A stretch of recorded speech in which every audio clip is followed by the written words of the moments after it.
अधिक मास शुक्ल पक्ष एकादशी व्रत कथा। सावन में पद्मनी एकादशी व्रत की कथा आती है। इस दिन सुबह उठ के नित्य कर्म से निवृत्त होकर व्रत करना चाहिए। राजा युधिष्ठिर ने प्रश्न किया, हे जनार्दन, अधिक मल मास की शुक्ल पक्ष एकादशी का क्या नाम है और उसकी विधि तथा महात्म क्या है, सो आप कृपा करके विस्तार पूर्वक मुझसे कहिए। भगवान कृष्ण बोले, मल मास में अनेक पुण्यों को देने वाली एकादशी का नाम पद्मनी है। इसका व्रत यत्न पूर्वक करने से मनुष्य कीर्ति को प्राप्त होकर वैकुंठ को जाता है। इसके महात्म का वर्णन करने की सामर्थ्य चार मुखों वाले ब्रह्मा जी में भी नहीं है। पूर्व काल में ब्रह्मा ने पापों के समूह को नष्ट करने वाले इस व्रत का महात्म नारद जी से कहा है कि श्री कृष्ण जी के ये वचन सुनकर राजा युधिष्ठिर ने अत्यंत प्रसन्नता के साथ भगवान कृष्ण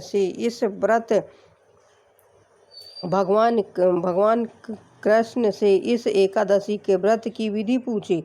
तब राजा के वचनों को सुनकर भगवान कृष्ण कहने लगे, राजन सुनिए, जो मनुष्यों को भी दुर्लभ है सो मैं तुमसे कहता हूँ। दशमी के दिन व्रत का आरंभ करें। दशमी के दिन कांसे के पात्र में भोजन मांस, मसूर, चना, कोदो, शाक, मधु और पराया अन्न, यह 8 चीज़ें वर्जित हैं। हविष्य अर्थात जौ, चावल आदि का भोजन करें तथा नमक नहीं खाना चाहिए। भूमि पर सोएं तथा ब्रह्मचर्य से रहें। एकादशी के दिन प्रातः ब्रह्म मुहूर्त में उठें, शौच आदि से निवृत्त होकर दंत धावन करें और 12 कुल्ले जल से करके शुद्ध हो जाएं। सूर्य उदय होने से पहले उत्तम तीर्थ में स्नान करने के लिए जाएं। इसमें गोबर, मिट्टी, तिल और कुशा तथा आंवले के चूर्ण से विधि पूर्वक स्नान करें और यह मंत्र पढ़ें, मृतिके तुमको सातक बाहु रूप बारह भगवान ने उठाया है, ब्रह्मा जी ने तुमको दिया है और कश्यप मुनि से अभिमंत्रित की गई हो। मेरे नेत्रों, बालों और सारे शरीर में लग कर भगवान की पूजा के लिए मुझे शुद्ध कर दो। हे मृतिके, मैं तुमको नमस्कार करता हूँ। समस्त औषधियों से उत्पन्न और गौ के उदर में स्थित पृथ्वी को पवित्र करने वाला गोबर मुझको पवित्र करे। ब्रह्मा के थूक से उत्पन्न होने वाली तथा सारे भुवन को पवित्र करने वाली धात्री को नमस्कार है।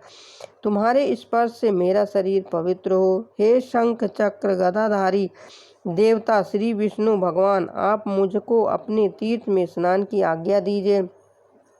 इस प्रकार कहकर वरुण के मंत्र को पढ़ता हुआ गंगा आदि तीर्थों को स्मरण कर जलाशय में विधि पूर्वक स्नान करें और मुख, पीठ, हृदय तथा शरीर को खूब अच्छी तरह मर्जन करें।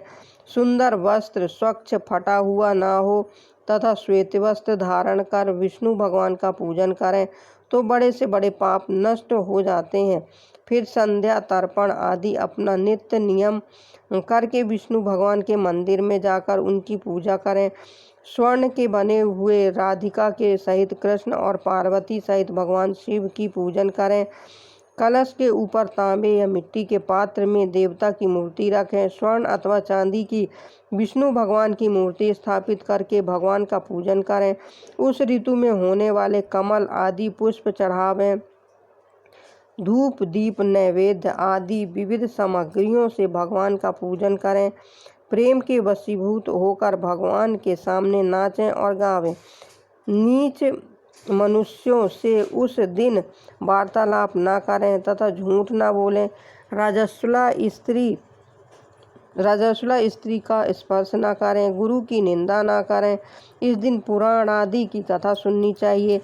इस एकादशी को जल भी नहीं पीना चाहिए। यदि न रहा जाए तो केवल जल पान कर लेवें। यदि शक्ति न हो तो फलाहार कर लेवें।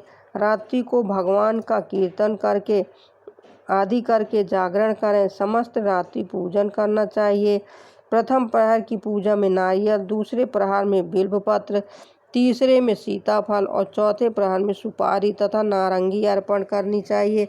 प्रथम प्रहर का पूजन करने से अग्निष्टोम यज्ञ का फल प्राप्त होता है, दूसरे प्रहर में वाजपेयी यज्ञ का, तीसरे प्रहर में अश्वमेघ यज्ञ का और चौथे प्रहर में पूजन तथा जागरण करने से राजसु यज्ञ का फल प्राप्त होता है। इस व्रत से बढ़कर कोई यज्ञ, तप, विद्या या पुण्य नहीं। जिसमें इस एकादशी दर्शन व स्नान कर लिया, इस व्रत का इस प्रकार सूर्योदय तक जागें और सूर्य के उदय होने पर उत्तम तीर्थ में जाकर स्नान करें तथा विधि पूर्वक भगवान का पूजन करें। श्रेष्ठ ब्राह्मणों को भोजन करावें। जो घड़ा आदि हैं उनका पूजन करके ब्राह्मणों को दान कर देवें। जो मनुष्य उपयुक्त विधि पूर्वक इस व्रत को करते हैं उनको मुक्ति देने वाला यह व्रत सफल हो जाता है तथा अंत में मुक्ति को प्राप्त होते हैं। भगवान कहते हैं कि हे राजन, तुमने मुझसे मल मास शुक्ल पक्ष की एकादशी के व्रत की विधि पूछी, वह सब मैंने वर्णन कर दी।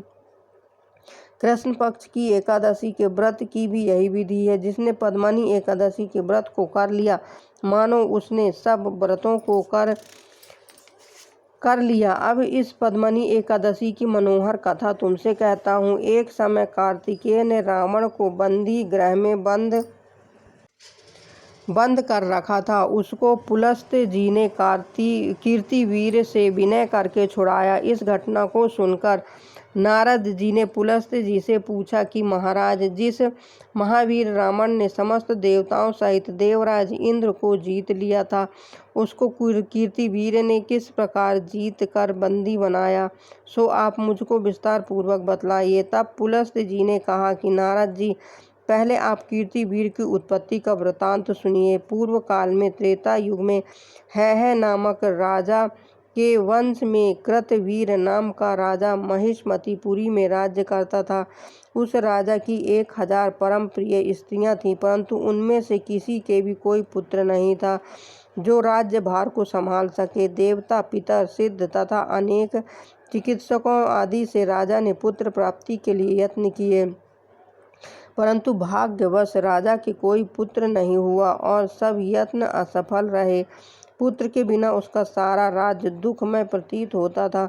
जिस प्रकार भूखे आदमी को भोग विलास सुखी नहीं कर सकते, तब राजा को यह ज्ञान उत्पन्न हुआ कि तप से सब अभिष्ट फल की सिद्धि हो सकती है। राजा को वन में तपस्या के लिए जाते हुए देखकर उसकी एक परम प्रिय रानी इक्ष्वाकु वंश में उत्पन्न हुए राजा हरिश्चंद्र की पद्मनी नाम वाली कन्या राजा के साथ जाने को तैयार हो गई और दोनों ही अपने अंग के सब सुंदर वस्त्र और आभूषणों को त्याग कर वल्कल वस्त्र धारण कर गंधमादन पर्वत पर चले गए। राजा ने उस पर्वत पर जाकर 10,000 वर्ष तक तप किया, परंतु फिर भी पुत्र की प्राप्ति न हुई। तब उस पतिव्रता रानी पद्मनी ने अपने पति के शरीर में केवल नस और अस्थि मात्र देखकर महासाध्वी अनुसुईया जी से नम्रता पूर्वक पूछा कि हे साध्वी, मेरे पति को तपस्या करते हुए 10,000 वर्ष बीत गए, परंतु भगवान फिर भी किसी तरह से प्रसन्न नहीं हुए, सो इसका क्या कारण? आप कृपा करके कोई ऐसा व्रत कहो जिससे भगवान मुझ पर प्रसन्न हो और जिससे चक्रवर्ती पुत्र उत्पन्न हो। उस कमल नयनी पद्मनी से अनुसुईया जी बोली कि हे सुंदरी, 12 मास से अधिक मल मास होता है जो 32 मास पश्चात आता है। उसमें द्वादशी युक्त पद्मनी और परमा नाम की शुक्ल पक्ष और कृष्ण पक्ष की 2 एकादशियां आती हैं। शुक्ल पक्ष की एकादशी का नाम पद्मनी है। तुम जागरण समेत उसका व्रत करो। इस व्रत के करने से पुत्र देने वाले भगवान तुम पर प्रसन्न होकर शीघ्र ही पुत्र देंगे। इसके पश्चात अनुसुईया जी ने रानी से व्रत की सब विधि कही। उसको सुनकर वह सुंदर रानी पद्मनी पुत्र प्राप्ति की इच्छा से व्रत को करने लगी। वह सदैव एकादशी को निराहार रहती और रात को जागरण करती। इस प्रकार व्रत के समाप्त होने पर भगवान विष्णु प्रसन्न होकर गरुड़ पर आरूढ़ होकर उसके पास आए और वर मांगने के लिए कहा। भगवान की सुंदर वाणी सुनकर उस पतिव्रता ने उसकी स्तुति की और विनय की कि महाराज आप मेरे पति को वरदान दीजिए। तब भगवान बोले कि हे सुंदरी, मल मास के समय समान मुझको और दूसरा कोई मास प्रिय नहीं। उसमें जो प्रीति को बढ़ाने वाली एकादशी का व्रत तुमने अनुसुईया जी के कथन अनुसार किया तथा जागरण भी किया, इस एकादशी से अधिक प्रिय मुझ को कोई वस्तु नहीं। अतः मैं तुम पर अत्यंत प्रसन्न हूँ। ऐसा कहकर संसार के दुखों को नाश करने वाले श्री विष्णु भगवान ने राजा से कहा कि हे राजन, जिससे आपका मनोरथ सिद्ध हो वही वर मांगो, मैं अत्यंत प्रसन्न हूँ। तब राजा ने बड़े बलवान पुत्र का वर मांगा और कहा कि हे प्रभु, यह पुत्र ऐसा हो कि आपके अतिरिक्त देवता, मनुष्य, नाग, दैत्य, राक्षस आदि किसी से न मरे। राजा की यह बात सुनकर भगवान वरदान देकर अंतर ध्यान हो गए। इसी वर के प्रभाव से पद्मिनी के कीर्तिवीर उत्पन्न हुए। उसके समान तीनों लोकों में कोई बलवान नहीं हुआ। तीनों लोकों में भगवान के सिवा उसको जीतने में कोई समर्थ नहीं हुआ। तब यदि 10 कंधर रावण कीर्तिवीर से पराजित हो गया तो कौन सी आश्चर्य की बात है, क्योंकि महाबली कीर्तिवीर देवताओं के भी देवता भगवान विष्णु के वर से जन्मे हैं। इतना कहकर पुलस्त मुनि अपने आश्रम को चले गए। श्री कृष्ण जी कहने लगे कि हे अनध, जो मलमास की एकादशी का महात्म तुमने पूछा था सो सब मैंने तुमसे कहा। जिन पुरुषों ने मलमास शुक्ल पक्ष की एकादशी का व्रत किया है, जो इस संपूर्ण कथा को पढ़ते या सुनते हैं, वे भी यश के भागी होकर विष्णु लोक को प्राप्त होंगे। इस तरह से इस व्रत की पूर्ण कथा पूरी होती है। जैसे भगवान ने उनकी सुनी वैसे सबकी सुने। इस मास का बहुत महत्व है। इस मास में किया गया थोड़ी सा भी कार्य बहुत अधिक फल देता है। यह मास विष्णु भगवान को बहुत अधिक प्रिय है। इस मास में थोड़ी अधिक पूजा पाठ भी भगवान को बहुत प्रसन्न करती है। भगवान भोलेनाथ का भी यह परम प्रिय मास है। भगवान भोलेनाथ भी बहुत प्रसन्न होते हैं। जय शिव शंभु, जय भोलेनाथ। नमो भगवते वासुदेवाय।